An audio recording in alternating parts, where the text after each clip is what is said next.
Cheyenne County authorities are investigating after a woman's body was found in a drainage ditch earlier this week. KNEB.TV News starts right now.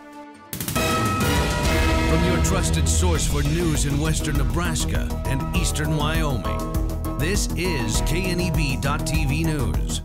Presented by Platte Valley Companies, premier provider of financial services.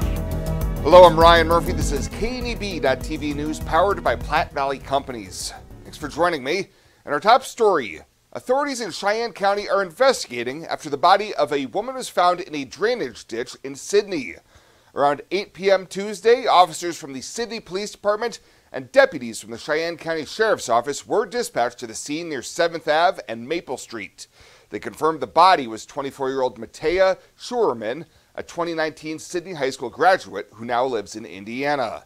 An autopsy has been ordered to determine the cause of death, and the investigation remains ongoing. Well, local motorists will be happy to hear that the southbound span of the 10th Street Broadway River Bridge will be back to normal traffic flows. Scottsville County Road Superintendent Steve Baird told county commissioners this week that the contractor was completing major work yesterday with only pavement markings and signs remaining. With that work expected to be completed sometime today and opening of the bridge sometime Thursday afternoon. Baird discussed how crews were able to beat the deadline by several months. It's probably about working days that they were going to have. It's probably about 20 days, but they were anticipating if they had problems when they tore into it, it could take it up to that year. So the project itself, I think, went along really smooth. So Kia Constructors was they had a good crew out here working on that. Chair Mark Harris said he was sure the public would be happy to see the route opening early and end the need to take the long way from Scottsbluff into Gering. And a 22-year-old Alliance man is facing 4 felony charges after reportedly shooting a gun several times during an argument with his girlfriend. Tyson Linner was arrested last month on charges of discharge of a firearm near a vehicle, use of a firearm to commit a felony, terroristic threats, and attempted second-degree assault. Court records say during the argument, Linner fired 2 shots that struck her pickup before unloading the pistol, throwing it on the ground, and then walking away. Bond was set at $100,000 during last week's arraignment in Box Butte County Court, and Linner is set to be back in court this week to waive his preliminary hearing and have his motion for bond review to be considered. We'll have more news right after this. Whether you're gardening, searching for the perfect vacation home, or planning your next travel destination, your life is just as unique. Your Raymond James financial advisors, Jody Rosiska and Kevin Figg, get to know you, your passions, and your vision for the future, so you can live your life. That's life well planned.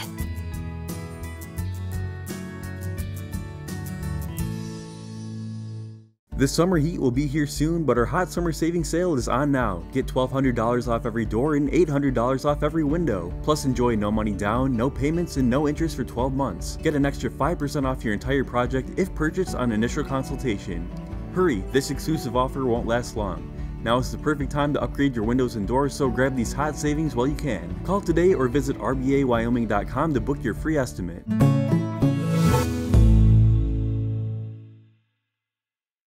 Welcome back. Legislation aimed at keeping biological males out of girls' and women's sports on the K-12 and post-secondary levels was signed into law Wednesday.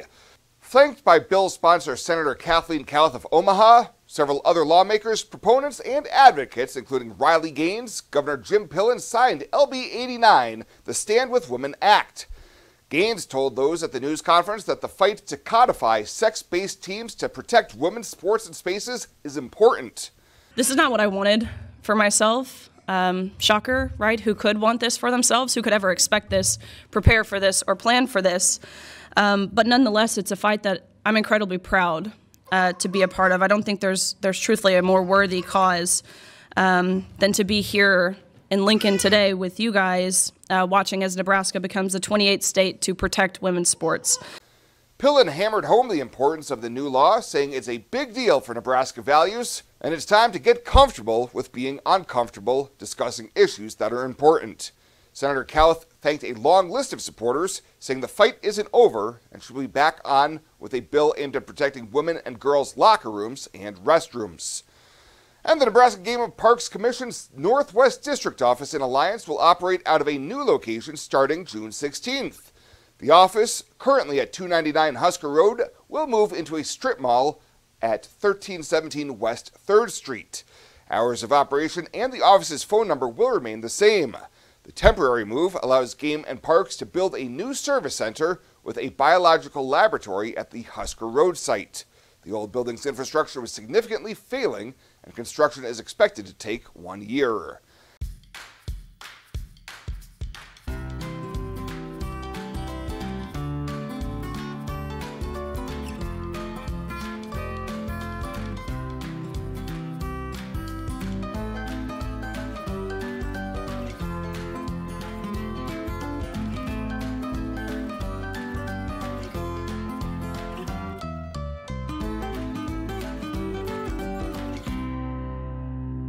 I imagined retirement in a place where we could enjoy our golden years, where adventure and friendship are the only items on the schedule.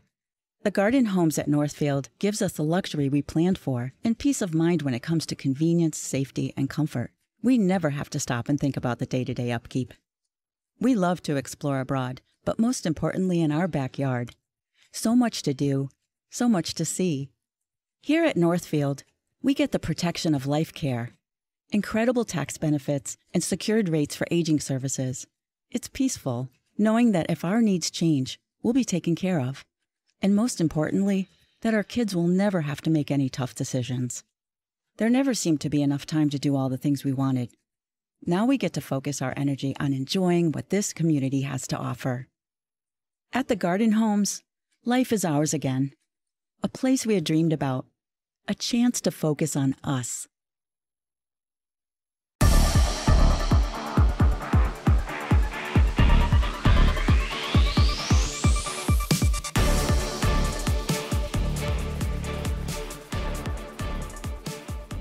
Time now as we start to look at West Nebraska All-Stars for the week. Today it'll be our football preview. The game's coming up on Saturday in Scotts Bluff. It'll be the 47th edition for football, while volleyball now in year 41. Let's start on the gridiron. Leading the football team from Arapahoe High School for the East this week is Dustin Kronhoffman. You know, it's just a fun week. Kids get to play another football game, get to meet some good guys that they'll should be making lifetime friendships with, and just a good week. First class football game here, great stadium, great town, so looking forward to this week. For the West football team this week, you've got Garden County High School's Chad Dorman roaming the sideline.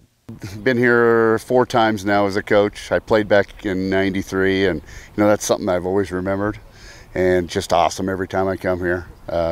It's an easy decision. When Todd called me and asked me to coach, it's a yes right away. So just love being back here. It's always a good week, and looks like we got some good kids this year, and really excited to get the week going. Now let's get to some of the All-Stars here for the West football team. Gering's Creighton Beals just excited to strap on the shoulder pads and buckle the chin strap again. Oh yeah, definitely the chance to meet all the people from the West over here. It'll be fun, and just the one more chance to play football is what I'm looking forward to. Beals High School teammate Quentin Robbins also representing Gering this week. Chadron's Caden Buskirk, he had a real tough injury in their regular season game with Gering back in the fall, ending his season, but he's battled back to get healthy and get this opportunity to play football one last time. I really just want to take it all in, enjoy it. I enjoyed everything I had with my high school season, and same thing here. Obviously want to win, stay healthy, but just enjoy it all, take it all in. Cole Caton making the short drive over from Bridgeport to represent the Bulldogs this week. It means a lot to me. I went through the time at Bridgeport, and now I'm here. I still got another game for 8-man, but it should go well, yeah. How about another WTC kid for the week for the West team? It's Mitchell's Landon Murphy.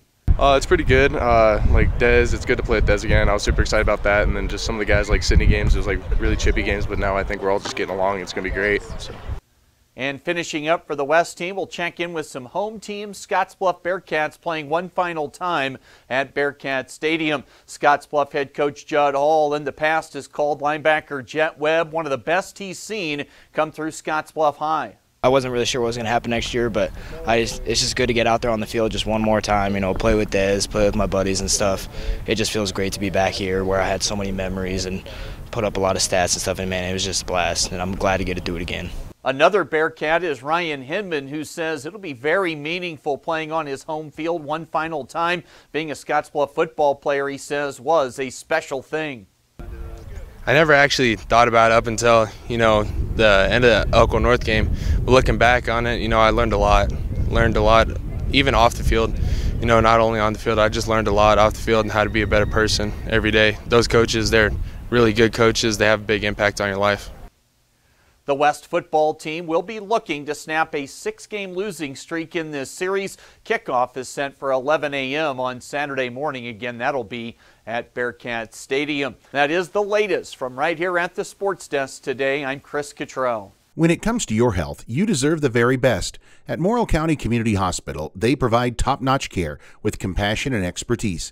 From routine checkups to advanced surgeries, their dedicated team is here for you 24/7. With state-of-the-art technology and a patient-first approach, they ensure you and your loved ones receive the highest quality care. Because at Morrill County Community Hospital, your health is their priority. Visit Morrill County Community Hospital today in Bridgeport. Morrill County Community Hospital. Exceptional care right here at home. Do you know what backflow is and why it's dangerous? Backflow is when your water's normal flow is reversed due to a vacuum or drop in pressure, putting you at risk of drinking contaminated water containing substances like fertilizers, weed killers, or even feces. To help protect your drinking water, the city requests the periodic checking of testable backflow devices. Backflow prevention devices close when water reverses direction and stops suspect water from gaining entry to your house, making sure your next drink is clean and refreshing.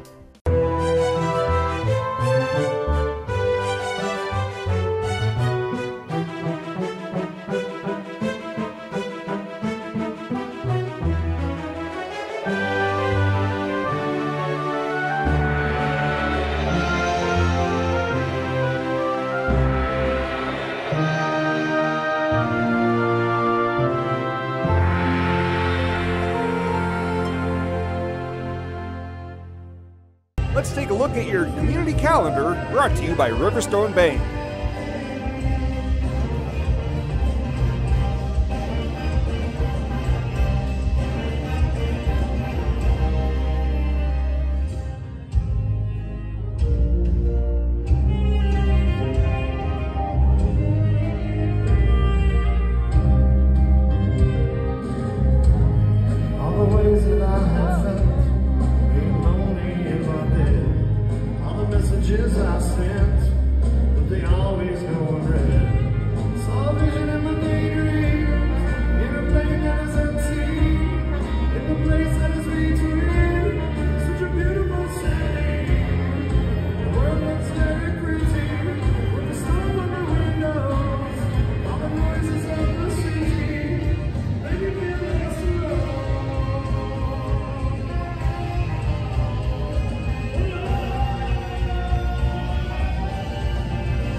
The community calendar is brought to you by Riverstone Bank.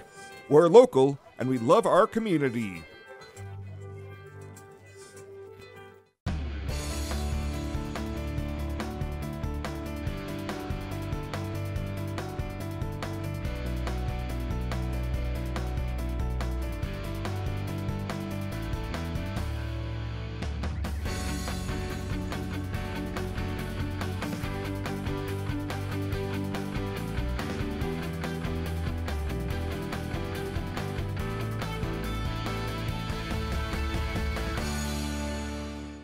At Platte Valley Bank, we want to help you take advantage of every adventure. We know you have plans, goals, and dreams. Let us help you with them. Whether it is building, buying, or renovating, we have the home loan or home equity line of credit to fit your needs. Stop in and see us at Platte Valley Bank and let us help make your dreams a reality. You belong here. Platte Valley Bank, member FDIC, equal housing lender. And finally tonight, the Leeds Scottsbluff Public Library had a pretty solid turnout for day one of their summer reading program. On Tuesday, they had a whopping 677 in-person registrations, paired with 493 daycares and groups who pre-registered. During the program, there will be lots of great events, including a June 9th performance from musician Aaron Fowler, a teen tie-dye and splatter art clinic, and a messy art fair on June 17th. There's still plenty of time to get your kiddos signed up for the Leeds Scottsbluff Public Library program, and a full calendar of events can be found on their website. Well, that does it for us this time. Thank you so much for tuning in. Stay safe out there, and we'll see you here next time.